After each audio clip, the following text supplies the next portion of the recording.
In studio today, we have my good friend, a former user of the software program xtranormal. A good day to you. Watcher, old chap, pleased to be here. Are you well, dear fellow? Top drawer. Splendid, splendid, my good man, and thank you for asking. Sorry.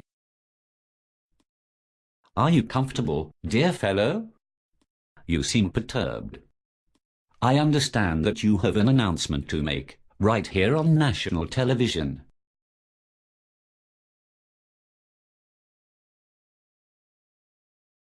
I confess. I bloody confess.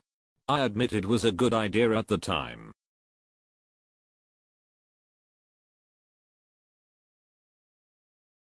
Who am I fooling? It wasn't really a good idea. Not then, nor at any time. Don't take on so. It does not become you, dear fellow. What say you to a bacon butty and a lovely cup of tea? Plying me with nosh will not alleviate my misery. Sorry. I had 2 persons locked up in a secluded room in my basement.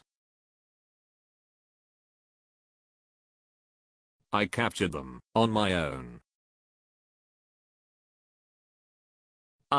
Well, hid behind a dumpster at the Taco Bell. I had 2 hypodermic needles filled with a light sedative of Vicks cough syrup and allergy meds. My word. I had 2 distinct characters in mind. You see, I had become frustrated with the limitations of xtranormal. I did not wish to shell out more funds, merely to have an outlandishly dressed character, set in an equally outlandish location. My creative process was stifled by these economic unpleasantries. One character had to be a woman in her mid-40s, bit overweight, with granny glasses and a macrame bag. No problem finding her. Easy peasy. The other was a male in his 20s, slightly pudgy, John Lennon glasses, a wispy beard, and some Russian literature in his hand. He required a little more work. You do understand that I needed to see this scenario I had scripted through to fruition? xtranormal, I'm afraid, could only go so far. And did you then take them to your house? Yes. I put Coach store shopping bags over their head and bundled them into the boot of my '89 Civic.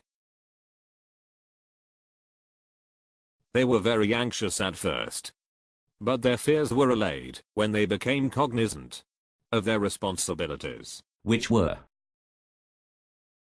I simply wished to have them read through my script, just as do the characters on xtranormal. Dear me. I do believe you have taken leave of your senses, my good man. Have you been neglecting to administer your medication, sir? My good man.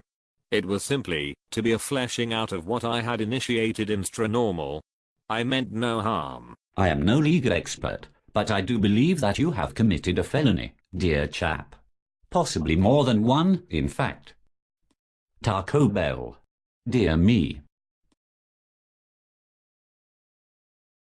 As you may well imagine, the 2 individuals simply read their lines as they do on xtranormal, woodenly, and with little inflection. I dare say you had put the frighteners on them, old chap.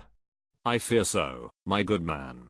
However, I tried to lighten the atmosphere by assuring them you meant no harm. Yes. I did go overboard at one point by saying, in jest, of course, it puts the lotion on its skin. Oh dear. Yes. Rather ill-considered of me.